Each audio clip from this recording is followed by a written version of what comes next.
बिस्मिल्लाहिर्रहमानिर्रहीम। Dear students, अस्सलाम वालेकुम। आज आप लोग हमारे official YouTube channel education for all forum से फिज़िक्स क्लास 10 का लेक्चर नंबर 9 स्टडी करने लगे हैं, जिसमें हम डिस्कस करेंगे रिपल टैंक को। तो हमारे टॉपिक का जो नेम है that is ripple tank. Last आप लोगों के पास टॉपिक है ये। रिपल टैंक एक ऐसी डिवाइस है, एक ऐसा इंस्ट्रूमेंट है, एक ऐसा आला है जिसको हम इस्तेमाल करते हैं पानी की सतह के ऊपर वेव्स प्रोड्यूस करने के लिए, वेव्स पैदा करने के लिए, और फिर उन वेव्स की करैक्टरिस्टिक्स को, खसूसियात को, प्रॉपर्टीज को स्टडी करने के लिए। मीन्स ये जो रिपल टैंक है एक ऐसा आला है जिससे हम दो काम लेते हैं at a time. First one कि हम इसकी मदद से वेव्स प्रोड्यूस करते हैं पानी की सरफेस के ऊपर, वाटर सरफेस के ऊपर, और फिर उन्हीं वेव्स की करैक्टरिस्टिक्स को स्टडी करते हैं, मुख्तलिफ प्रॉपर्टीज को डिस्कस करते हैं इसी रिपल टैंक की मदद से। तो हम सबसे पहले देखेंगे कि रिपल टैंक कैसे बना होता है, इसकी कंस्ट्रक्शन, इसके मेन पार्ट्स कौन से हैं और वेव्स इसमें पैदा कैसे होती हैं। देन हम वेव्स की करैक्टरिस्टिक्स की तरफ मूव करेंगे। तो सबसे पहले आप लोग देखें, यहां पर मैंने डायग्राम बनाई है। आप लोगों को इस डायग्राम के अंदर क्लियरली नजर आ रहा होगा रिपल टैंक। सबसे पहले तो ये एक रेक्टेंगुलर शक्ल के ट्रे पर मुश्तमिल होता है, मुस्ततील शक्ल का ट्रे जो ग्लास का बना होता है, जिसका ये जो बॉटम है वो भी ग्लास का बना हुआ होता है। तो ये एक रेक्टेंगुलर ट्रे पर मुश्तमिल होता है जिसको हम नॉर्मली मेज के ऊपर आधा मीटर ऊंचा रखते होते हैं। अब इसमें रेक्टेंगुलर ट्रे जो है इसका बॉटम भी ग्लास का बना होता है और इसके अंदर हम वाटर फिल कर देते हैं। ये मैंने लिखा है शैलो टैंक ऑफ वाटर। इसके अंदर हमने वाटर को फिल कर लेना होता है। ये वाटर का एक स्टोरेज है, एक टैंक है रेक्टेंगुलर शेप का। और इसमें अब वेव्स पैदा करने के लिए हम ये एक ऑसिलेटिंग पैडल, वाइब्रेटिंग पैडल इस्तेमाल करते हैं। वुडन बॉक्स है, लकड़ी का एक ब्लॉक है छोटा सा, उसको हमने इसी रिपल टैंक के अंदर ये प्लेस कर दिया है। इसकी मदद से हम इस पानी की सतह के ऊपर वेव्स पैदा करते हैं। ये वाइब्रेटिंग पैडल हमारे पास है। इसके ऊपर हमने लगाई हुई है एक इलेक्ट्रिक मोटर जो इसको वाइब्रेट करती है। अब वाइब्रेट करवाने के लिए ये जो इलेक्ट्रिक मोटर है, इसका जो नीचे वाला हिस्सा है वो जस्ट इस वुडन ब्लॉक को थोड़ा सा टच करता है। इसको हमने रबर बैंड्स की मदद से यहां इस स्टैंड के साथ अटैच किया हुआ है, रखा हुआ है, मजबूती के साथ इसको बांधा हुआ है। और इसको सप्लाई देने के लिए, मोटर को चलाने के लिए इधर पावर सप्लाई हमारे पास मौजूद है, जिसकी मदद से हम इस मोटर को ऑन या ऑफ कर सकते हैं। अब जैसे इस वाइब्रेटर की मदद से यहां वेव्स प्रोड्यूस होती हैं और वेव्स प्रोड्यूस हो रही हैं एक ग्लास के रेक्टेंगुलर ट्रे के अंदर, ग्लास का बना हुआ है, शीशे का बना हुआ है, तो उस पैटर्न को हम इजीली ऑब्जर्व कर सकते हैं उसके नीचे एक स्क्रीन के ऊपर।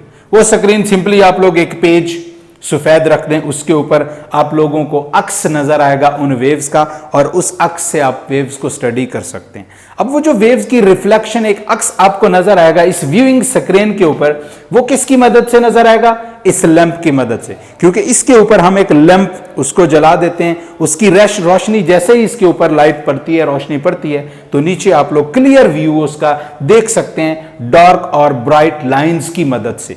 ये जो डार्क और ब्राइट लाइंस यहां पर बनती हैं वो ऐसे लीनियर होती हैं, सीधी होती हैं, ये कहलाते हैं वेव्स के वेव फ्रंट्स। तो आप लोगों ने सिंपली क्या किया, एक रिपल टैंक इस्तेमाल किया जिसमें आप लोग रेक्टेंगुलर ट्रे ग्लास का इस्तेमाल कर रहे हैं, उसमें पानी फिल्ड है, उस पानी के अंदर आप लोगों ने ये एक वुडन ब्लॉक रखा हुआ है जिसको आप एक इलेक्ट्रिक मोटर की मदद से वाइब्रेट करवाते हैं। जैसे ये वुडन ब्लॉक ऊपर नीचे वाइब्रेट करता है तो उसकी वाइब्रेशन से इस पानी की सरफेस के ऊपर प्लेन वेव्स पैदा होती हैं। उनको आप ऑब्जर्व करते हैं इस लैंप की मदद से। इस स्क्रीन के ऊपर आपको प्लेन वेव फ्रंट्स मिलते हैं डार्क और ब्राइट लाइंस की सूरत में, जैसा कि आप लोग इस स्क्रीन के ऊपर जो नीचे टेबल के रखी हुई है उस पर आप लोग देख रहे हैं। तो ये है रिपल टैंक जिसकी मदद से हमने पानी की सतह पर पैदा कर ली हैं वेव्स। अब इसका जो दूसरा पोर्शन है, रिपल टैंक तो हमने पढ़ लिया कि क्या होता है, उसके मुख्तलिफ हिस्से भी डिस्कस कर लिए, कैसे उसमें वेव्स प्रोड्यूस हो रही हैं वो भी आप लोग देख रहे हैं। अब वेव्स ये जो नीचे स्क्रीन के ऊपर आ रही हैं, इनको हमने स्टडी करना है, इसकी मुख्तलिफ करैक्टरिस्टिक्स। हम वेव्स की कौन कौन सी करैक्टरिस्टिक्स यहां पर स्टडी कर सकते हैं। एक तो आप लोग रिफ्लेक्शन ऑफ वेव, वेव्स कैसे रिफ्लेक्ट करती हैं उसको आप लोग स्टडी करेंगे। जैसे आप लोग पिछली क्लासेस में 7th और 8th की साइंस में आप लोग रिफ्लेक्शन ऑफ लाइट का जिक्र करते हैं, लाइट वेव्स कैसे रिफ्लेक्ट होती हैं। यहां आप लोग लाइट रेज की बजाय आप लोग बात कर रहे हैं वाटर की सरफेस पर प्रोड्यूस्ड वेव्स की, वो कैसे रिफ्लेक्ट होती हैं, उनकी रिफ्लेक्शन को ऑब्जर्व करने के लिए आप लोग रिपल टैंक इस्तेमाल करते हैं। इसके बाद हम रिफ्रैक्शन ऑफ वेव्स को ऑब्जर्व करेंगे, उसको स्टडी करेंगे कि हम इसी रिपल टैंक को की मदद से वेव्स की रिफ्रैक्शन को कैसे एक्सप्लेन कर सकते हैं। और लास्ट में हमारा जो फाइनल फिनोमिना होगा that will B diffraction of waves. Means हम इसी रिपल टैंक की मदद से वेव्स के 3 फिनोमिनाज यहां पर 1 बाय 1 डिस्कस करेंगे, जिसमें रिफ्लेक्शन ऑफ वेव्स को डिस्कस करेंगे, रिफ्रैक्शन ऑफ वेव्स को, और फिर आप लोगों के पास फाइनली होगा डायफ्रैक्शन ऑफ वेव्स। और फिर साथ ही साथ हम ये देखेंगे कि वाटर की जो डेप्थ है, गहराई, उसके चेंज होने से वेव्स की स्पीड, फ्रीक्वेंसी या इसकी जो वेवलेंथ है उस पर क्या असर पड़ता है। तो इसमें सबसे पहला जो हमारा पोर्शन है वो है रिफ्लेक्शन ऑफ वेव्स। इस लेक्चर के अंदर जस्ट हम रिफ्लेक्शन ऑफ वेव्स पढ़ेंगे, उसके बाद हमारा जो रिमेनिंग पोर्शन होगा इसी रिपल टैंक का बाकी हिस्सा, उसको हमने नेक्स्ट लेक्चर के अंदर स्टडी करना है, वो होगा refraction and diffraction of waves. तो आए हम पढ़ते हैं जरा reflection of waves. Reflection of waves की जब आप लोग बात करते हैं तो उसके लिए आप लोगों ने करना क्या है, सिंपली जो रिपल टैंक आप लोगों के पास मौजूद है, ये जो रेक्टेंगुलर ट्रे आप लोगों के पास मौजूद है, इसके अंदर आप लोगों ने एक रुकावट, एक बैरियर रख देना है। रिफ्लेक्शन ऑफ वेव्स को स्टडी करने के लिए क्या करेंगे, इसमें यहां पर एक बैरियर रख देना है। जैसे ही आप लोग बैरियर प्लेस करेंगे, इधर से वेव्स मूव करती हुई आ रही होंगी और इस बैरियर के साथ टकरा के वापस रिफ्लेक्ट होंगी। मींस बैरियर आपका एक मीडियम है, वेव्स मूव कर रही थी थ्रू वाटर, और वो एक मीडियम हम कंसीडर कर रहे हैं कि वेव्स ट्रेवल कर रही हैं through a medium that is water, और फिर ट्रेवल करते करते एक दूसरे मीडियम के साथ जाकर स्ट्राइक करते हैं, जो कि हमने बैरियर एक रखा है, वो एक लकड़ी का ब्लॉक हो सकता है। उसके साथ जैसे ही स्ट्राइक करती हैं तो वहां से रिफ्लेक्ट बैक होती हैं। अब हम ये कंफर्म करने के लिए कि वेव्स वाकई ही रिफ्लेक्ट होती हैं, हम रिफ्लेक्शन के लॉज को यहां पर करते हैं वेरीफाई। हमें रिफ्लेक्शन के लॉज का पता है, हम पिछली क्लासेस में पढ़ चुके हैं।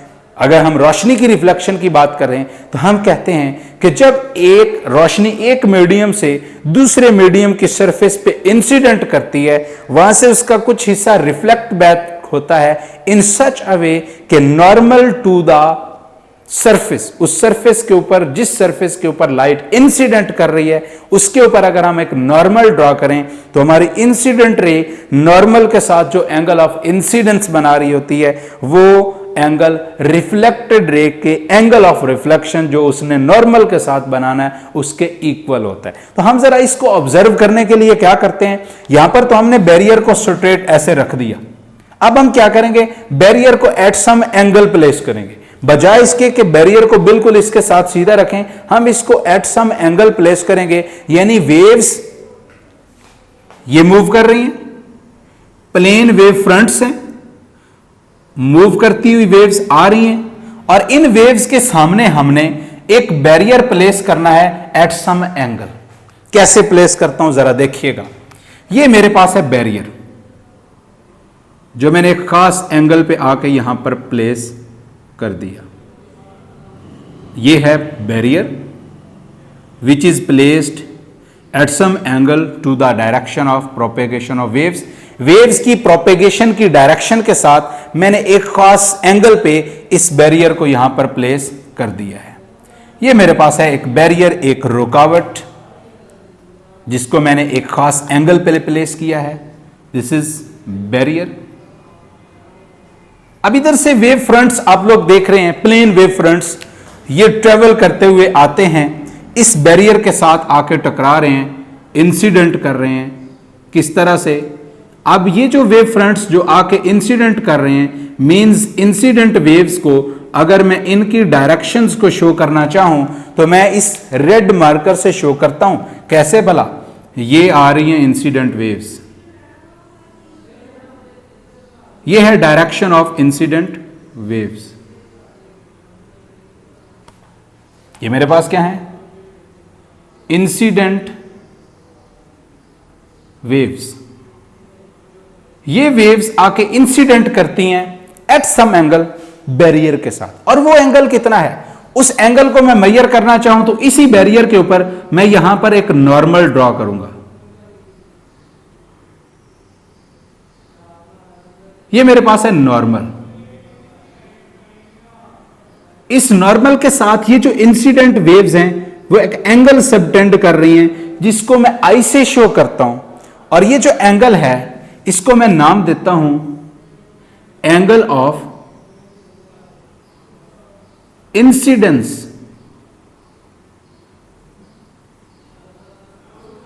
ये मेरे पास आ गए इंसिडेंट वेव्स जो एक खास एंगल पे आके इंसिडेंट करती हैं इस बैरियर के ऊपर, और बैरियर को अभी हमने प्लेस किया हुआ है एट सम एंगल।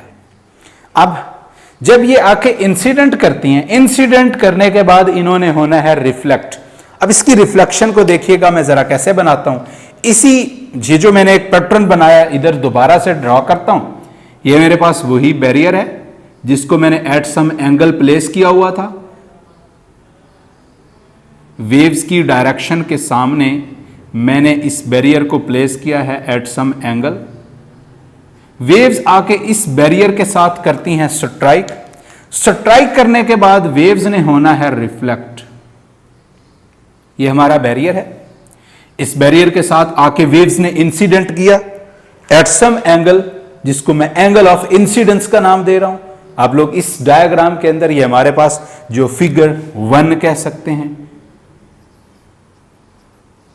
अब इसी फिगर का, इसी रिफ्लेक्शन ऑफ वेव्स का जो दूसरा पोर्शन है जिसमें वेव्स की रिफ्लेक्शन को हम शो कर रहे होंगे उसको हम शो करते हैं दूसरी फिगर के अंदर जिसको मैं फिगर नंबर 2 का नाम दे देता हूं। अब वेव्स आके इंसिडेंट करती है और इंसिडेंट करने के बाद ये रिफ्लेक्ट बैक होती हैं। कैसे भला?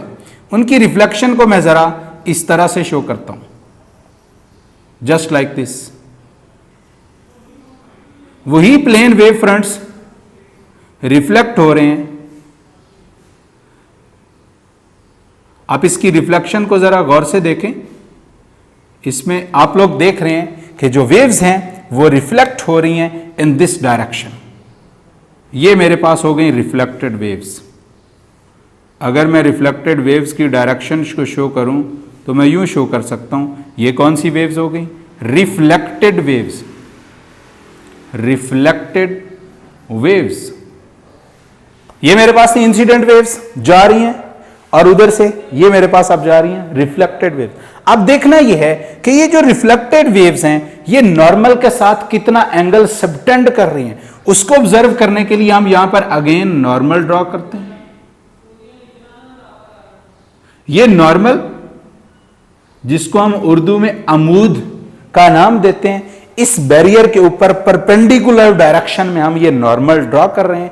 और ये जो रिफ्लेक्टेड वेव्स हैं ये इस नॉर्मल के साथ एक एंगल बना रही हैं जिसको हम आर से रिप्रेजेंट करते हैं, और ये एंगल कहलाता है एंगल ऑफ रिफ्लेक्शन।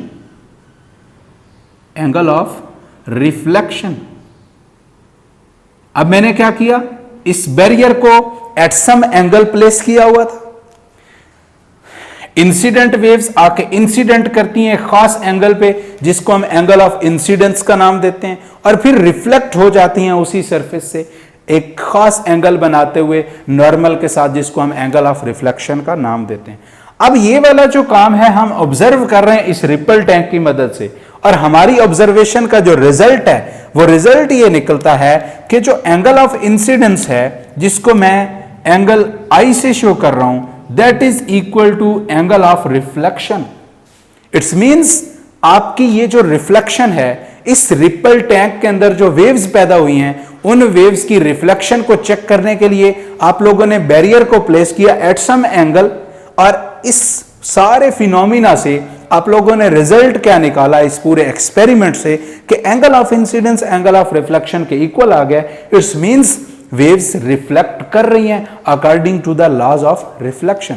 सो अब हम रिफ्लेक्शन ऑफ वेव्स को डिफाइन कर सकते हैं कि जब वेव्स एक मीडियम में से ट्रेवल करते हुए एक खास एंगल पे दूसरे मीडियम की सरफेस के साथ आकर स्ट्राइक करती हैं, टकराती हैं, तो वो वेव्स पहले मीडियम में वापस रिफ्लेक्ट बैक, वापस लौट आती हैं, इस फिनोमिना को, इस अमल को हम नाम देते हैं reflection of waves. Waves travelling in one medium falls on the surface of another medium and reflect back to the first medium in such a way that angle of incidence is equal to the angle of reflection. This phenomena is known as reflection of waves. तो हमने यहां पर study किया सबसे पहले ripple tank को, होता क्या है, इससे हम क्या काम लेते हैं। मैंने आपको बताया कि रिपल टैंक एक इंस्ट्रूमेंट है जिसकी मदद से हम वाटर की सरफेस के ऊपर वेव्स प्रोड्यूस कर सकते हैं और फिर उन वेव्स की करैक्टरिस्टिक्स को स्टडी कर सकते हैं। वेव्स की करैक्टरिस्टिक्स को स्टडी करने के लिए मैंने आप लोगों को बताया कि यहां पर हम 3 तरह की करैक्टरिस्टिक्स का जिक्र करेंगे, रिफ्लेक्शन ऑफ वेव्स का जिक्र करेंगे, रिफ्रैक्शन ऑफ वेव्स का, और फिर डायफ्रैक्शन, जिसमें मैंने सबसे पहले आप लोगों को रिफ्लेक्शन ऑफ वेव्स कैसे होती है, वेव्स की रिफ्लेक्शन, वो समझाया है, जिसको आप लोगों को मैंने इन डायग्राम्स की मदद से एक्सप्लेन किया है और रिफ्लेक्शन ऑफ वेव्स को बयान कर रहा हूं। अब इसके बाद जो नेक्स्ट 2 फिनोमिनाज हैं, रिफ्रैक्शन और डायफ्रैक्शन, उसको हम नेक्स्ट लेक्चर के अंदर स्टडी करेंगे। लेकिन इसमें आप लोग देखें यहां से क्वेश्चन कैसे बन सकता है। एक तो सिंपल शॉर्ट क्वेश्चन आता होता है बड़ा फेमस कि व्हाट इज रिपल टैंक। उसमें आप लोगों ने 2-3 लाइनों में रिपल टैंक को बताना है कि ये क्या होता है। It is an instrument used to produce water waves etc। उसके साथ साथ इसी में से एक लॉन्ग क्वेश्चन भी आता है। लॉन्ग क्वेश्चन 2-3 तरीकों से पूछा जा सकता है। फॉर एग्जांपल वो कहता है रिपल टैंक क्या होता है, what is ripple tank, also explain the reflection of waves with the help of ripple tank. कि रिपल टैंक क्या होता है और आप लोग रिपल टैंक की मदद से वेव्स की रिफ्लेक्शन को बयान करो। हालांकि इसमें रिफ्रैक्शन और डायफ्रैक्शन भी शामिल है, लेकिन हो सकता है वो सिर्फ रिफ्लेक्शन पूछे, हो सकता है वो रिफ्लेक्शन, रिफ्रैक्शन और डायफ्रैक्शन तीनों फिनोमिनाज पूछ ले, हो सकता है वो सिर्फ इतना कहे रिपल टैंक क्या होता है, रिपल टैंक की मदद से मंदरजा झैल की वजाहत करें। What is ripple tank, also explain the following phenomenas with the help of ripple tank. Number 1 reflection of wave, number 2 refraction of waves। यानी रिफ्लेक्शन और रिफ्रैक्शन दोनों भी पूछ सकता है, और हो सकता है वो तीनों पूछ ले, रिफ्लेक्शन भी पूछ ले, रिफ्रैक्शन भी पूछ ले और डायफ्रैक्शन भी पूछ ले। लेकिन नॉर्मली इतना लेंथी क्वेश्चन जो है ना वो एग्जामिनर सेट नहीं करता। तो क्या होता है, सिंपली आप लोगों से रिपल टैंक और इनमें से रिफ्लेक्शन, रिफ्रैक्शन या डायफ्रैक्शन में से कोई एक या 2 पूछे जा सकते हैं। तो ये था हमारा आज का लेक्चर, जिसमें लेक्चर नंबर 9 है, जिसमें हमने रिपल टैंक और रिपल टैंक की मदद से जो वेव्स प्रोड्यूस होती हैं उनकी करैक्टरिस्टिक्स को स्टडी कर रहे थे, जिनमें हमने सिर्फ रिफ्लेक्शन ऑफ वेव्स की बात की।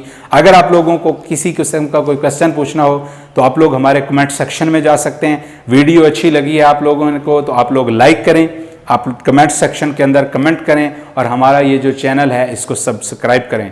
आज का लेक्चर हमारा यहाँ एंड हुआ। अल्लाह हाफिज़।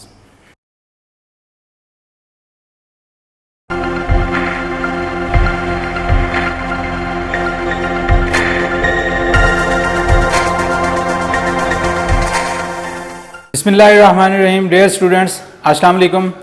आज हम लोग एजुकेशन फॉर ऑल फोरम के ऑफिशियल यूट्यूब चैनल से फिज़िक्स क्लास 10 का लेक्चर नंबर 11 स्टडी करने जा रहे हैं, जिसमें हम सॉल्व करेंगे एक्सरसाइज के न्यूमेरिकल प्रॉब्लम्स। अब न्यूमेरिकल प्रॉब्लम्स को हम डिस्कस करने जा रहे हैं, जिसका हम न्यूमेरिकल नंबर 10.5 यहाँ पर सॉल्व करेंगे। इससे पहले जो 4 न्यूमेरिकल्स हैं वो हम ऑलरेडी सॉल्व कर चुके हैं, और वो सिंपल हार्मोनिक मोशन से रिलेट कर रहे थे। और जैसे ही हमने सिंपल हार्मोनिक मोशन का टॉपिक वाइंड अप किया तो उसके साथ ही हमने एक एग्जांपल और साथ उसके जो 4 न्यूमेरिकल्स थे हमारे एक्सरसाइज के, वो ऑलरेडी हम उन लेक्चर्स के अंदर सॉल्व कर चुके हैं। अब इस लेक्चर के अंदर हम जो लास्ट पे हमारे पास 6 न्यूमेरिकल्स आते हैं उनको हम 1 बाय 1 करके सॉल्व करेंगे, जिसमें न्यूमेरिकल 10.5 मैं सॉल्व करने लगा हूं।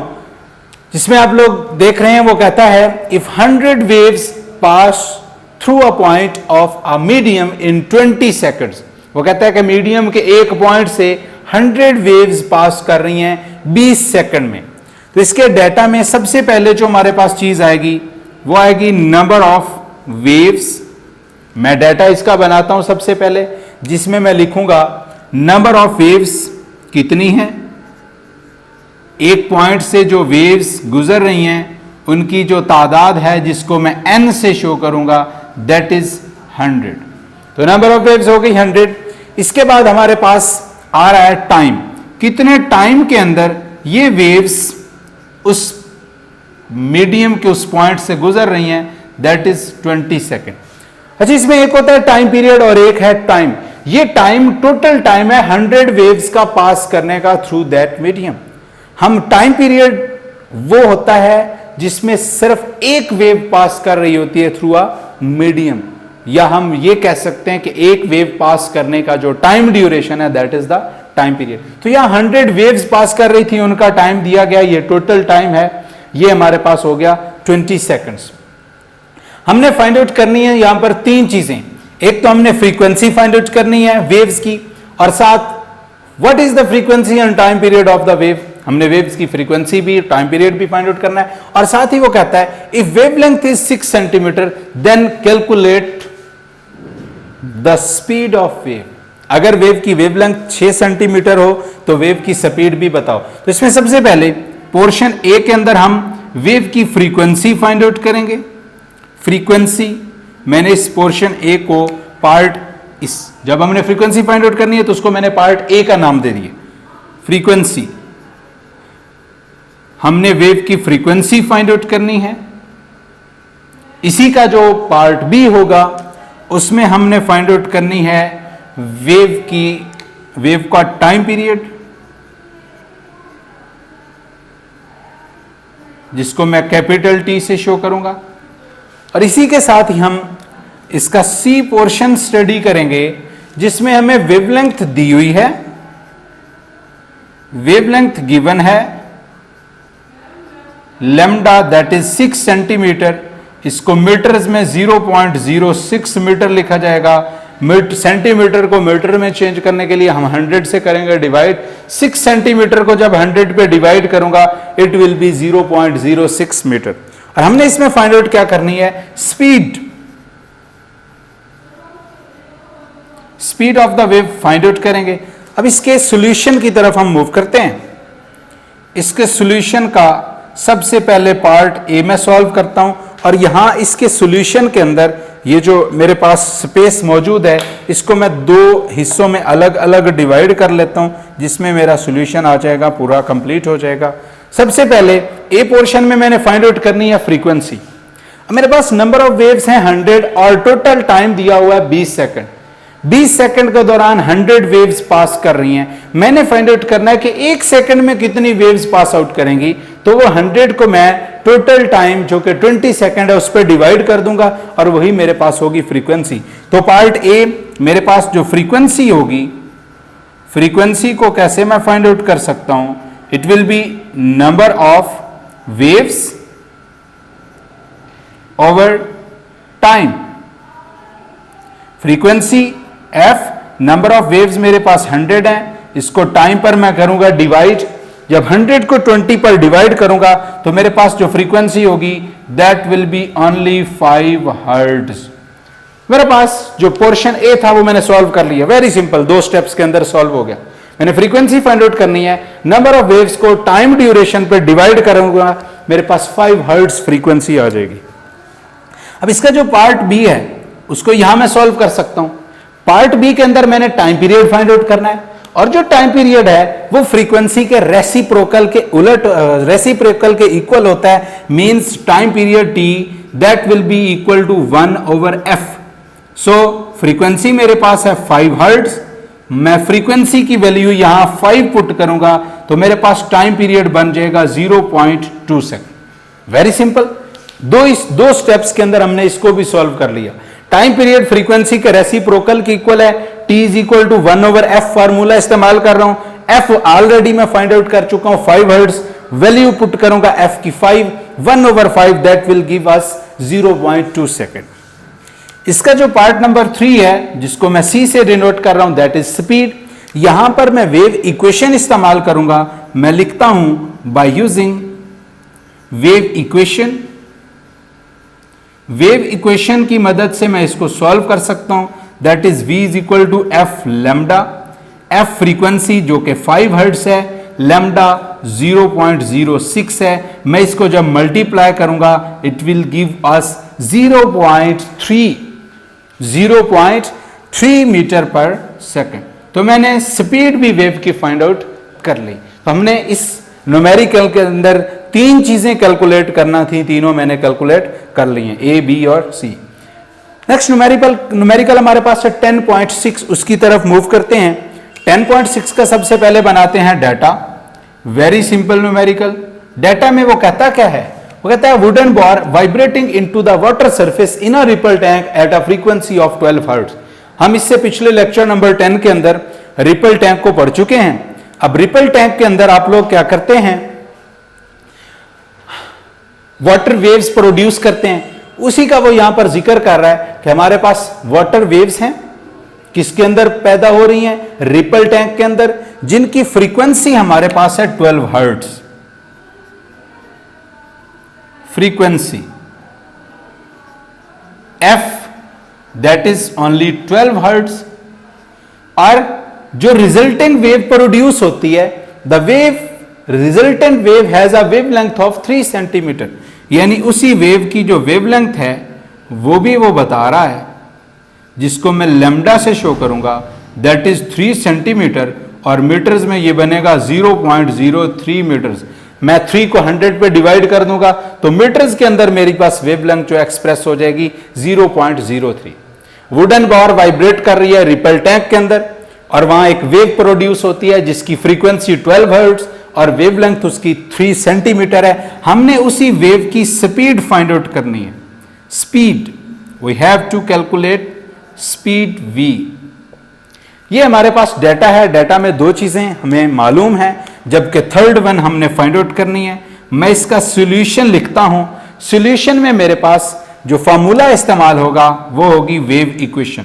मैं लिखता हूं by using wave equation, by using wave equation we have v is equal to f lambda। f frequency है जो कि 12 हर्ट्ज है, लैम्डा मेरे पास 0.03 है। जब इन दोनों को आप लोग मल्टीप्लाई करेंगे तो हमारे पास स्पीड कैलकुलेट हो जाएगी 0.36 मीटर पर सेकेंड। तो ये आप लोगों के पास था न्यूमेरिकल 10.6, वेरी सिंपल। हमने जस्ट इसके अंदर वेव इक्वेशन इस्तेमाल करनी है, फ्रीक्वेंसी और वेवलेंथ गिवन है, स्पीड हम कैलकुलेट कर लेंगे। नेक्स्ट न्यूमेरिकल हमारे पास 10.7 है, जिसकी स्टेटमेंट मैंने लिखी हुई है। इसका डाटा बनाता हूं। इसके डाटा में आप लोगों के पास क्या क्या चीज अवेलेबल है, वो कहता है transverse wave produced on a spring has a frequency of 190 hertz. सबसे पहले तो वेव की फ्रीक्वेंसी वो बता रहा है, f that is 190 hertz. Wave produce हो रही है स्प्रिंग के ऊपर जिसकी फ्रीक्वेंसी 190 हर्ट्ज है, और ये वेव ट्रेवल करती है along the length of a spring of 90 metre, यानी इसने जो डिस्टेंस कवर किया है along the length of tank, along the length of spring, उसको मैं d से शो करता हूं, दैट इज 90 मीटर्स। और डिस्टेंस कवर करने का जो ड्यूरेशन है, टाइम है, वो कितना है, t दैट इज 0.5 सेकेंड। अब कैलकुलेट हमने यहां पर तीन चीजें करनी हैं। सबसे पहले हमारे पास जो इसका पार्ट ए है, ए पार्ट के अंदर हमने कैलकुलेट करना है period of the wave. Wave का पीरियड जिसको कैपिटल टी से शो करता हूं, यह कैलकुलेट करना है।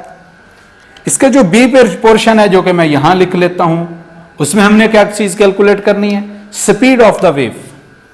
We have to calculate speed of the wave v। इसका जो थर्ड पार्ट है c, उसके अंदर हमने वेवलेंथ कैलकुलेट करनी है। सो मैं इसको लिखता हूं wavelength of the wave. Wavelength, हमने वेवलेंथ कैलकुलेट करनी है जिसको मैं लैम्डा से शो कर रहा हूं। यहां पर हमारे पास इसके पार्ट्स हैं तीनों पार्ट्स को मैं 1 बाय 1 करता हूं सॉल्व। हम मूव करते हैं सॉल्यूशन की तरफ।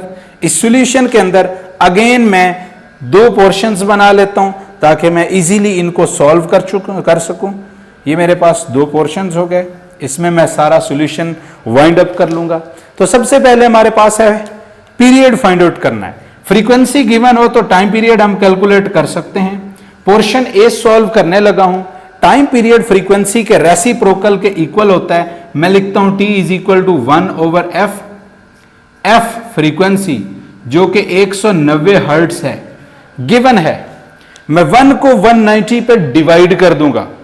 जब मैं 1 को 190 पे डिवाइड करूंगा तो ये ऑलमोस्ट आपके पास जो टाइम पीरियड का आंसर बनेगा वो तकरीबन 0.005 सेकंड्स बनेगा, जिसको मैं 0.01 सेकंड लिख दूंगा। तो मेरे पास जो टाइम पीरियड है वो आ जाएगा 0.01 सेकंड। 0.005 भी आप लोग इसको लिख सकते हैं या 0.01 लिख दें तो भी बात क्लियर हो जाएगी। इसके बाद हमारे पास सेकंड पार्ट है। सेकंड पार्ट के अंदर हमने फाइंड आउट करनी है स्पीड। स्पीड का फॉर्मूला हम वेव इक्वेशन इस्तेमाल कर सकते हैं, लेकिन उसके लिए हमें फ्रीक्वेंसी और वेवलेंथ दोनों गिवन होनी चाहिए। लेकिन यहां पर जस्ट फ्रीक्वेंसी गिवन है, वेवलेंथ हमने कैलकुलेट करनी है। तो स्पीड का formula we know that v is equal to distance over time, d/t। Distance given है हमारे पास। अब मैं इसको कैलकुलेट कर सकता हूं। v is equal to distance मेरे पास था 90 मीटर्स और टाइम है 0.5 सेकंड। जब मैं इसको डिवाइड करूंगा तो ये बन जाएगा 180 मीटर पर सेकंड। तो मेरे पास स्पीड कैलकुलेट हो गई, दैट इज 180 मीटर पर सेकंड। अब मेरे पास लास्ट वन जो पार्ट है, सी पार्ट, जिसके अंदर मैंने वेवलेंथ करनी है फाइंड आउट। तो यहां मैं वेव इक्वेशन इस्तेमाल कर सकता हूं by using wave equation, by using wave equation v is equal to F lambda, और यहां से अगर मैं लैम्डा फाइंड आउट करना चाहूं इट विल बी v/f। यानी मैंने स्पीड को फ्रीक्वेंसी पे कर लेना है divide. Speed that is 180 hertz और मेरे पास फ्रीक्वेंसी 190 हर्ट्ज है। इस 0 से 0 आप लोग कैंसिल आउट कर देंगे, 18 डिवाइडेड बाय 19, तो ये कितना बन जाएगा 0.18 को आप लोग 19 पे डिवाइड करेंगे तो ये तकरीबन आप लोगों के पास बन जाएगा 0 point something, that will B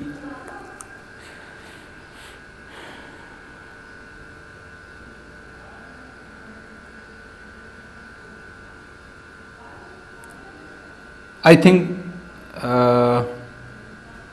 0.99 something, इतनी इसकी जो वेवलेंथ है वो आप लोगों के पास आ जाएगी। इसका आंसर आप लोग कंफर्म कर लीजिएगा। मेरे पास इस वक्त कैलकुलेटर नहीं है, 18 को 19 पे डिवाइड करें, आई थिंक ये 0.9 समथिंग आप लोगों का आंसर आ जाएगा। तो ये थे आप लोगों के 3 न्यूमेरिकल्स मैंने यहां पर सॉल्व कर लिए, 10.5, 10.6 एंड 10.7। अब हम जरा मूव करते हैं टुवर्ड्स 10.8। हमारे पास रिमेनिंग 3 न्यूमेरिकल्स हैं जिनको इसी लेक्चर के अंदर ही हमने सॉल्व करना है। फिजिक्स क्लास 10 का लेक्चर नंबर 11 स्टार्ट कर रहे हैं, जिसमें हम सॉल्व कर रहे थे न्यूमेरिकल्स, और मैंने आप लोगों को इसके अंदर 10.5, 10.6 और 10.7 न्यूमेरिकल जो है ना वो अभी सॉल्व करके दिया था। इसके अंदर अब हम नेक्स्ट न्यूमेरिकल्स जो सॉल्व करेंगे 10.8, 9 और 10, ये 3 हमारे पास लास्ट वन न्यूमेरिकल्स हैं जिनको हमने बारी बारी सॉल्व करना है। तो न्यूमेरिकल नंबर 10.8, जिसका सबसे पहले मैं डाटा बनाता हूं, जिसमें वो कह रहा है कि वाटर वेव्स हैं in a shallow dish of 6 centimetre long, यानी वेव्स की वेवलेंथ वो बता रहा है 6 सेंटीमीटर है। At one point the water moves up and down at a rate of 4.8 oscillations per second. एक पॉइंट पर पानी ऑसिलेट कर रहा है, ऑसिलेशंस की शर्रा उसका रेट वो बता रहा है 4.8 oscillations per second, which means water waves की जो फ्रीक्वेंसी है दैट इज 4.8 हर्ट्ज। और हमने इसमें कैलकुलेट 2 चीजें करनी है, एक तो speed of the water waves और सेकंड हमारे पास period of the water waves, ये हमने करना है फाइंड आउट। इसमें सबसे पहले हम इसका बना रहे हैं डाटा, जिसमें मैंने वेव्स की वेवलेंथ वो लिख लेनी है, जिसको मैं कह रहा हूं कितनी है भला 6 सेंटीमीटर, जिसको मीटर्स में लिखेंगे तो 0.06 मीटर बन जाएगा, यानी 6 सेंटीमीटर को 100 पे डिवाइड कर देंगे। उसके बाद हमारे पास है फ्रीक्वेंसी। इन्हीं वेव्स की जो फ्रीक्वेंसी है f, that is 4.8 hertz, number of oscillations पर सेकंड, उसी को हम फ्रीक्वेंसी का नाम देते हैं 4.8 हर्ट्ज। अब इसमें दो चीजें हमने फाइंड आउट करनी है, सबसे पहले speed of the water wave, और उसके बाद दूसरे पार्ट के अंदर हमने period of the water waves हमने फाइंड आउट करना है। तो मैं लिखता हूं सबसे पहले स्पीड v, ये हमने फाइंड आउट करना है। उसके बाद नेक्स्ट चीज हमारे पास है पीरियड, ये हमने फाइंड आउट करना है। अब इसके सॉल्यूशन की तरफ जाते हैं। इसके सॉल्यूशन में हमारे पास दो पार्ट्स हैं, सो हम क्या करते हैं, इसके जो ये वाली स्पेस है इसको दो पार्ट्स में डिवाइड कर लेते हैं। एक में हम पार्ट नंबर 1 सॉल्व कर लेंगे, दूसरे में हमारे पास जो दूसरा पार्ट है वो सॉल्व हो जाएगा। तो इसमें पार्ट नंबर 1 जिसको मैं ए पार्ट नाम दे रहा हूं, और इधर हम पार्ट बी सॉल्व करेंगे।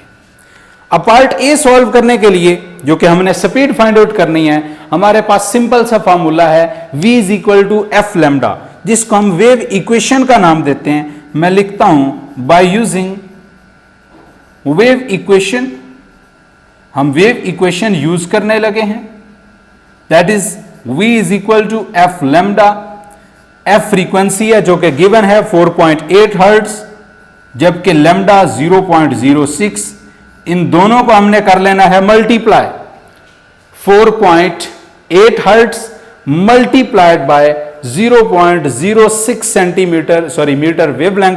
जब मल्टीप्लाई करेंगे तो आपके पास जो आंसर बनेगा दैट विल बी 0.288 मीटर पर सेकंड, जिसको आप 0.29 मीटर पर सेकंड लिख सकते हैं।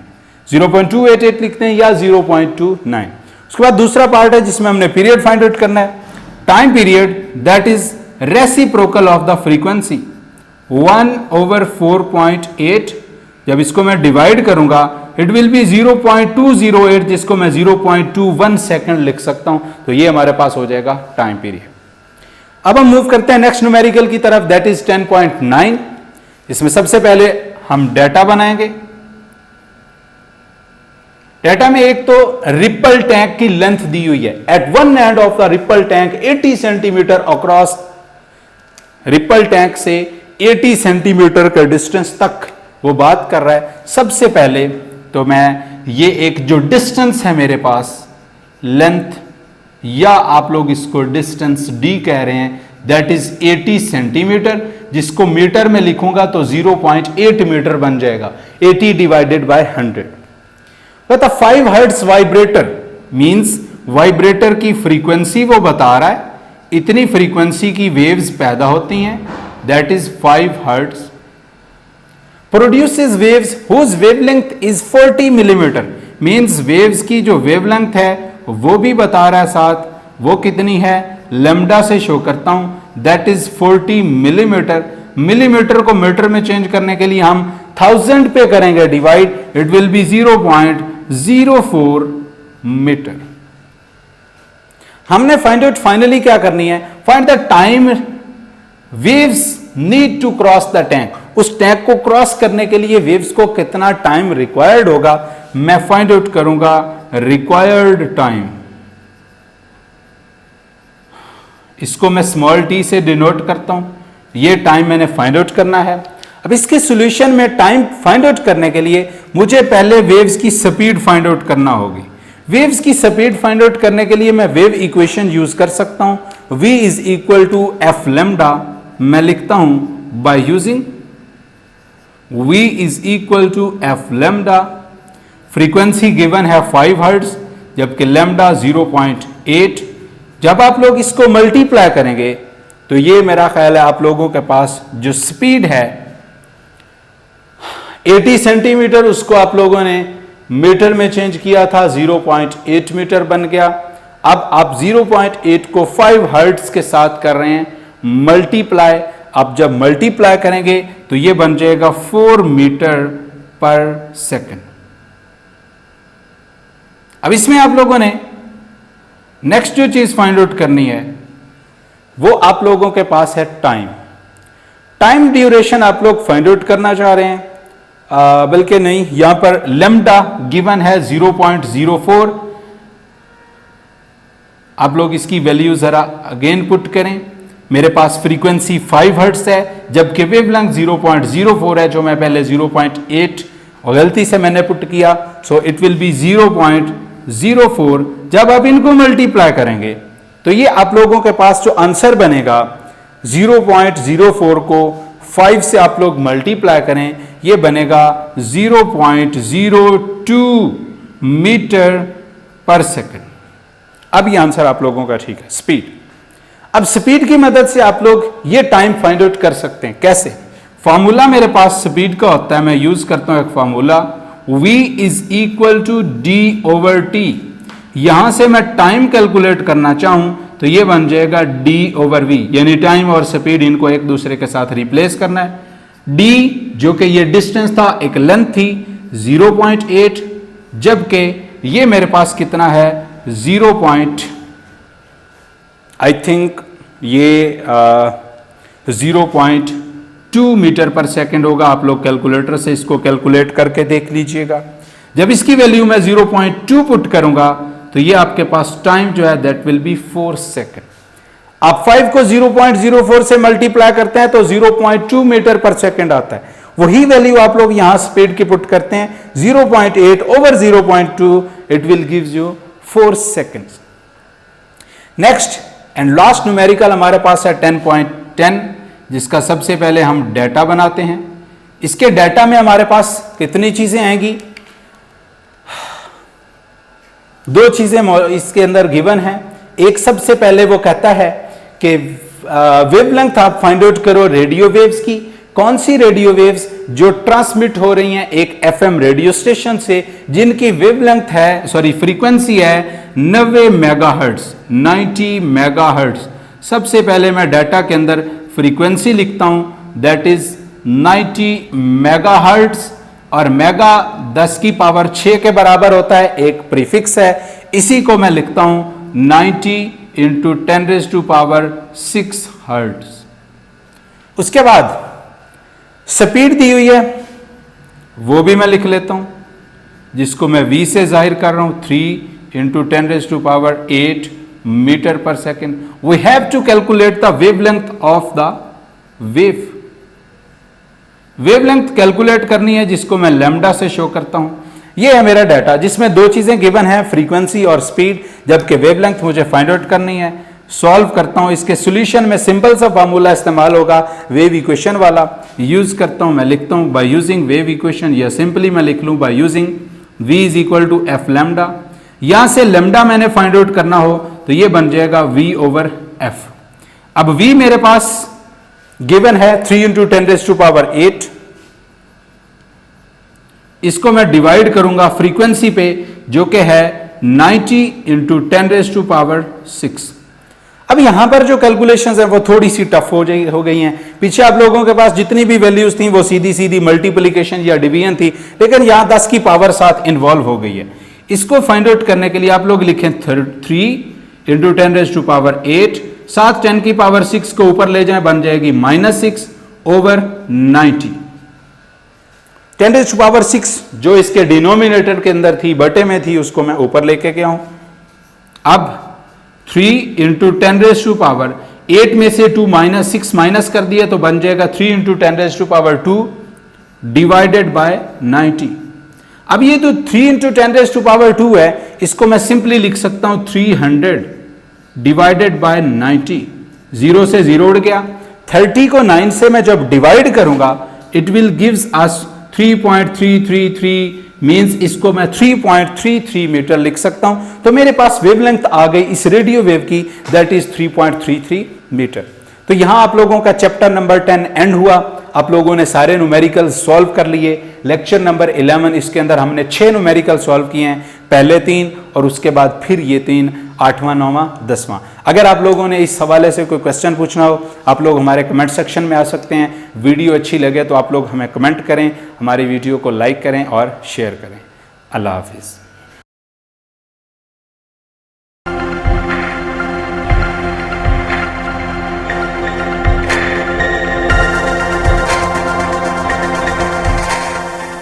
बिस्मिल्लाहिर्रहमानिर्रहीम। डियर स्टूडेंट्स, अस्सलाम वालेकुम। एजुकेशन फॉर ऑल फोरम के ऑफिशियल यूट्यूब चैनल से फिजिक्स क्लास 10 का लेक्चर नंबर 10 हम स्टडी करने लगे हैं, जिसका टॉपिक है रिपल टैंक। लेक्चर नंबर 9 के अंदर भी हमने रिपल टैंक को ही स्टार्ट किया, वही स्टडी कर रहे थे, उसी को हम कंटिन्यू करने लगे हैं लेक्चर नंबर 10 के अंदर। लेक्चर नंबर 9 के अंदर आप लोगों ने सिर्फ ये देखा कि रिपल टैंक होता क्या है, उससे हम कैसे वेव्स वाटर की सरफेस के ऊपर प्रोड्यूस कर सकते हैं, और फिर उसकी मदद से जब हम वेव्स की करैक्टरिस्टिक्स की बात करते हैं, उनको स्टडी करने लगते हैं, तो उसके लिए हमने सबसे पहला फिनोमिना रिफ्लेक्शन ऑफ वेव्स को यहां पर स्टडी कर लिया था इससे पिछले लेक्चर में। अब हम जो मजीद दो फिनोमिनाज हैं, जिसमें एक रिफ्रैक्शन है और दूसरा डाइफ्रैक्शन है, उसको हम बारी बारी स्टडी करते हैं। तो पहले मैं बात करता हूं रिफ्रैक्शन ऑफ वेव्स की। अब वेव्स की रिफ्रैक्शन को स्टडी करने के लिए सबसे पहले हमें रिपल टैंक के अंदर दो मीडियम्स जनरेट करना पड़ते हैं, यानी है वही रिपल टैंक, वही रेक्टेंगुलर ट्रे है, उसके अंदर वेव्स हम प्रोड्यूस कर रहे हैं पानी के अंदर, लेकिन पानी जो है, वाटर जो उसके अंदर हमने प्लेस किया हुआ है, उसी रेक्टेंगुलर ट्रे के अंदर उसको हमने दो पार्ट्स के अंदर डिवाइड कर लेना है। यानी उसी रेक्टेंगुलर ट्रे के हमने दो अलग अलग पोर्शंस बना लेने हैं। वो अलग पोर्शंस हम कैसे बनाते हैं, देखिए हम उसी रिपल टैंक के अंदर दो पोर्शंस डेवलप करने लगे हैं। कैसे भला, मैं इसको जरा यहां पर दोबारा से ड्रॉ करता हूं। वर्टिकली मैंने ये रिपल टैंक का जो ट्रे है उसको ड्रॉ किया है, जिसके मैं दो पोर्शंस बना दूंगा। कैसे बनाऊंगा, ये मेरे पास वो ट्रे है, उस ट्रे के मैंने दो पोर्शंस बना लेने हैं। ये मेरा सेंटर है इस ट्रे का, जो इसको डिवाइड कर रहा है दो हिस्सों में। सिंपली हमने इस रेक्टेंगुलर ट्रे को दो हिस्सों में डिवाइड कर लिया। अब दो हिस्सों में डिवाइड करने का मकसद क्या है, इसका ये जो ऊपर वाला हिस्सा है ना, इसके अंदर हम एक लकड़ी का जो ब्लॉक है, वुडन ब्लॉक, उसको हम रख देते हैं। जब लकड़ी का एक ब्लॉक इस पोर्शन के अंदर हम पानी के अंदर डिप करके नीचे इसके बॉटम पे रख देंगे, तो यहां पर जो पानी होगा उसकी गहराई, उसकी डेप्थ कम होगी, जबकि इधर हमारा जो वाटर होगा वो ज्यादा गहराई वाला होगा, डीप वाटर होगा। मींस हमारे दो रीजन्स बन गए, एक ये हो गया शैलो वाटर, कम गहरा पानी, और ये वाला पोर्शन जो है ये बन गया डीप वाटर, ज्यादा गहरा पानी। दो हमने पोर्शंस इसके बना लिए हैं। अब हम क्या करते हैं, वेव्स प्रोड्यूस करते हैं एक वाइब्रेटर की मदद से। ये हमारा है वो वाइब्रेटर, जिसकी मदद से हम वेव्स प्रोड्यूस करते हैं, और उन वेव्स के वेव फ्रंट्स को हम यहां पर करेंगे शो। वेव फ्रंट्स कैसे भला, ये मैं वेव फ्रंट्स बना रहा हूं। जो वेव्स इस वाइब्रेटर की मदद से हम प्रोड्यूस कर रहे हैं, उनके वेव फ्रंट्स को यहां पर मैं शो कर रहा हूं। ये वेव्स के वेव फ्रंट्स हैं, जिनको मैं लाइंस की मदद से ड्रॉ कर रहा हूं।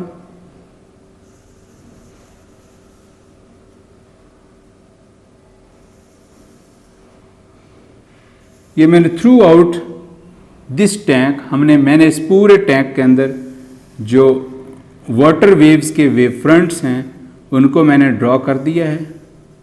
अब आप लोग इन वेव फ्रंट्स को जरा गौर से देखिएगा।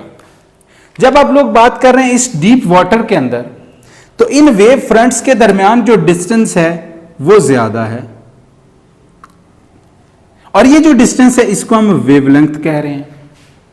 जैसे ही ये वेव्स इस डीप वाटर से शैलो वाटर में दाखिल हो रही हैं, तो वही वेवलेंथ हमारी डिक्रीज हो रही है, आप लोग देख रहे हैं। और आप लोग ये भी ऑब्जर्व करेंगे कि जैसे ही हमारे वेव फ्रंट्स इस डीप वाटर से शैलो वाटर के अंदर दाखिल होते हैं, तो उनकी जो स्पीड है वो कम होती चली जाती है, और वेवलेंथ भी शॉर्टर होती चली जाती है। और अगर हम इसके लिए ये वाली वेव इक्वेशन यूज करें, v is equal to F lambda, ये वाला जो पोर्शन है इसमें स्लो स्पीड, जबकि इसके अंदर हाई स्पीड। वाटर वेव्स की जो स्पीड है यहां ज्यादा है, जबकि ऊपर वाले पोर्शन में कम स्पीड है। जैसे ही वेव्स डीप वाटर से शैलो वाटर के रीजन में एंटर होती हैं, दो रीजन्स हमने डिवाइड किए हुए हैं, तो क्या होता है, उनकी स्पीड कम होती चली जाती है और स्पीड के साथ उनकी वेवलेंथ भी क्या हो जाती है, शॉर्ट। आप लोग देख रहे हैं यहां वेवलेंथ ज्यादा है, यहां जाके वेवलेंथ कम हो जाती है। अब हम देखते हैं कि फ्रीक्वेंसी पर क्या इफेक्ट होता है। जो फ्रीक्वेंसी है, जैसे ही आप लोगों की वेव्स इस डीप वाटर से शैलो वाटर में दाखिल होती हैं, फ्रीक्वेंसी के ऊपर कोई इफेक्ट नहीं पड़ता। सिर्फ चेंज होने वाली चीजें कौन सी हैं, स्पीड और वेवलेंथ। अब फ्रीक्वेंसी पे क्यों कोई इफेक्ट नहीं होता, क्यों? क्योंकि फ्रीक्वेंसी उतनी ही वेव्स की होगी जितनी इस वेव्स को प्रोड्यूस करने वाले सोर्स की फ्रीक्वेंसी होगी।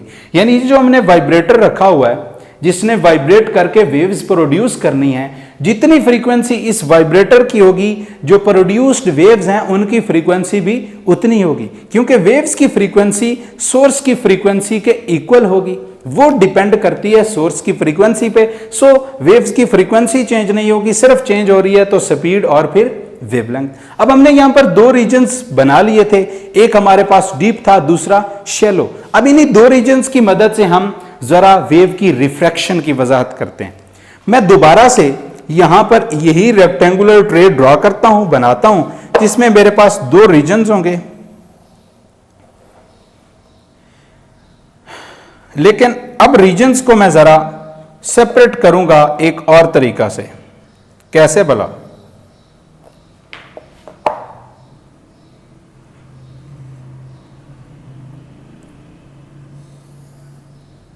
रीजन्स को मैं इस तरह से सेपरेट करता हूं कि दोनों रीजन्स एक दूसरे के साथ एक खास एंगल पर लाई कर रहे होते हैं, जस्ट लाइक दिस। मैं एक लाइन लगाता हूं, ये लाइन इन दोनों रीजन्स को कर रही है अलग अलग। ये मेरे पास दो रीजन्स हो गए, जिसमें ये मेरे पास डीप रीजन है जबकि ये मेरे पास शैलो रीजन है। अब इसमें वेव्स आ रही हैं, जिनके वेव फ्रंट्स को मैं यू लाइंस की मदद से शो करता हूं। ये वेव फ्रंट्स हैं, ये मेरे पास डीप रीजन है, जस्ट लाइक दिस। जैसे ही ये वेव्स इस रीजन में एंटर होंगी तो इनकी जो डायरेक्शन है ना, वो चेंज हो जाएगी। Direction of the waves will be changed. उस चेंज्ड डायरेक्शन को मैं इन वेव फ्रंट्स को बेंड करके शो कर रहा हूं। वेव फ्रंट्स हमारे जो हैं वो बेंड हो जाएंगे। अब इसमें देखें, वेव्स की ये जो डायरेक्शन चेंज होने का अमल है, फिनोमिना है, इसी को हम नाम दे देते हैं रिफ्लेक्शन ऑफ वेव्स का। वेव्स की जो प्रॉपर डायरेक्शन थी उसको अगर मैं शो करूं तो वो ये थी। अब यहां से वेव्स की डायरेक्शन क्या हो गई है, ये हो गई है। अब अगर इस सरफेस के ऊपर मैं नॉर्मल ड्रा करूं, जिसने इन दोनों को अलग किया हुआ था, तो यहां आपके पास एंगल ऑफ इंसिडेंस, जबकि इधर एंगल ऑफ रिफ्रैक्शन बनेगा। तो आप लोगों के पास वेव्स की इस तरह से डायरेक्शन को चेंज कर लेना, ये जो फिनोमिना है, इसको हम नाम देते हैं refraction of waves. Waves travelling in one region, जब वेव्स एक रीजन में से, एक मीडियम में से ट्रेवल कर रही होती हैं and falls on the surface of an other medium, और दूसरे मीडियम की सरफेस पर फॉल करती हैं, then their direction is changed. उनकी डायरेक्शन चेंज हो जाती है और इसी डायरेक्शन के चेंज होने के अमल को हम नाम देते हैं रिफ्रैक्शन ऑफ वेव्स का। सो ये थी आप लोगों के पास वेव्स की रिफ्रैक्शन। आप लोग देख रहे हैं कि वेव्स की डायरेक्शन चेंज हो गई है जब वो उन्होंने मूव किया है through a deep water to a region of shallow water. जब उन्होंने डीप वाटर से शैलो वाटर के रीजन में ट्रेवल करना शुरू किया है, ये आप लोगों के पास था एक बैरियर। तो आप लोगों के पास जो वेव्स हैं उनकी डायरेक्शन हो गई है चेंज। तो ये थी आप लोगों के पास रिफ्लेक्शन ऑफ वेव्स। अब हम बात करते हैं नेक्स्ट फिनोमिना की, that is refraction of waves. Waves की रिफ्रैक्शन को स्टडी करने के लिए अगेन हम क्या करते हैं, प्लेस करते हैं एक बैरियर, बल्कि एक की बजाय हम यहां पर दो बैरियर्स प्लेस करते हैं। इस तरह से प्लेस करते हैं कि दोनों बैरियर्स के दरमियान हम एक स्पेस, एक खाली जगह छोड़ देते हैं, और वो जो स्पेस होती है वो हमने उतनी छोड़नी है जितनी वेव्स की वेवलेंथ, जो वेव्स यहां पर ट्रेवल कर रही होंगी ना, उनकी वेवलेंथ के इक्वल हमने इन दोनों जो हमारे पास बैरियर्स हैं इनके दरमियान हमने स्पेस छोड़ देनी है। अब होगा क्या, ये हमारे पास है प्लेन वेव फ्रंट्स, मैं शो कर रहा हूं उनको। जैसे ही ये वेव फ्रंट्स आके स्ट्राइक करते हैं इन ऑब्स्टेकल्स के साथ, ये जो हमने रुकावटें रखी हुई हैं, ये जो हमने बैरियर्स रखे हुए हैं, इनके साथ स्ट्राइक करती हैं, तो क्या होता है, जैसे इसमें से पास करती हैं तो आप लोग ऑब्जर्व ये करते हैं कि जो वेव्स हैं ना, जो प्लेन वेव फ्रंट्स थे वो ऑलमोस्ट सर्कुलर वेव फ्रंट्स की शक्ल इख्तियार कर लेते हैं, मींस यू बेंड हो जाते हैं। इस तरह से वेव्स का बेंड होना, इसको हम नाम देते हैं डाइफ्रैक्शन ऑफ वेव्स का। क्या नाम देते हैं? Diffraction of waves. ये हमारे पास थे बैरियर्स, ऑब्स्टेकल्स, और ये हमारे पास थे wave fronts, plane wave fronts. इधर हमारे पास थे प्लेन वेव फ्रंट्स, और वो प्लेन वेव फ्रंट्स किस में चेंज हो गए हैं? सर्कुलर वेव फ्रंट्स में। ऑलमोस्ट सेमी सर्कुलर आप लोगों के पास वेव फ्रंट्स बन गए, तो इनको हम नाम देंगे सर्कुलर वेव फ्रंट्स का। मींस हमारी जो वेव्स हैं वो अब बेंड हो गई हैं across the ends of the obstacles. ये जो बेंडिंग है वेव्स की, इसी को हम नाम देते हैं डाइफ्रैक्शन ऑफ वेव्स।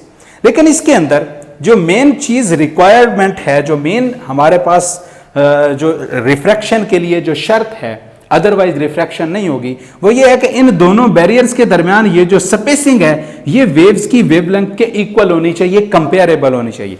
अगर स्पेसिंग ज्यादा होगी तो हम डाइफ्रैक्शन पैटर्न क्लियरली ऑब्जर्व नहीं कर सकते। कैसे? फॉर एग्जांपल मैं इसी को जरा दोबारा से ड्रॉ करता हूं। मेरे पास दो ऑब्स्टेकल्स हैं, दो मेरे पास रुकावटें हैं, दो मेरे पास बैरियर्स हैं, लेकिन उनके दरमियान जो डिस्टेंस है वो ज्यादा है, वेव्स की वेवलेंथ से बहुत ज्यादा है। अब अगर यहां पर मैं इसी डाइफ्रैक्शन के पैटर्न को ड्रॉ करूं तो मेरे पास ये थे वेव फ्रंट्स।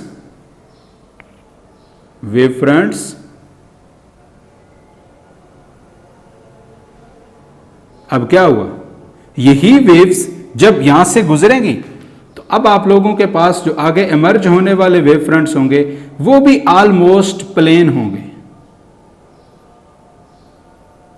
यानी यहां पर आप लोगों को उस तरह का पैटर्न नहीं मिलेगा, आप क्लियरली डाइफ्रैक्शन पैटर्न यहां ऑब्जर्व नहीं कर सकते। मींस आपके पास जो नेक्स्ट वेव्स वहां से इमर्ज होंगी वो भी ऑलमोस्ट प्लेन शेप की होंगी। तो आपके पास ये जो दोनों स्लिट्स के दरमियान, दोनों बैरियर्स के दरमियान, दोनों ऑब्स्टेकल्स के दरमियान ये जो स्पेसिंग है ये कम होनी चाहिए, ये वेव्स की वेवलेंथ के इक्वल होनी चाहिए, कंपेरेबल होनी चाहिए। अगर ये ज्यादा होगी तो वेव का डाइफ्रैक्शन पैटर्न क्लियरली हम ऑब्जर्व नहीं कर सकते। तो ये था आप लोगों के पास डाइफ्रैक्शन ऑफ वेव्स। तो हमने रिपल टैंक की मदद से 3 फिनोमिनास को एक्सप्लेन किया, रिफ्लेक्शन ऑफ वेव्स को, रिफ्रैक्शन ऑफ वेव्स को, और फाइनली हमने डाइफ्रैक्शन ऑफ वेव्स को स्टडी किया है। यहां पर हमारा चैप्टर एंड हो गया है, इसके थ्योरी का काम कंप्लीट हो गया। इसके बाद हम नेक्स्ट लेक्चर के अंदर इसके न्यूमेरिकल सॉल्व करेंगे। अगर आप लोगों ने इस हवाले से कोई क्वेश्चन करना हो तो आप लोग हमारे कमेंट सेक्शन में आ सकते हैं। अगर आप लोगों को हमारी वीडियोस अच्छी लगें तो आप लोग लाइक कीजिएगा, कमेंट कीजिएगा और शेयर कीजिएगा। अल्लाह हाफिज़।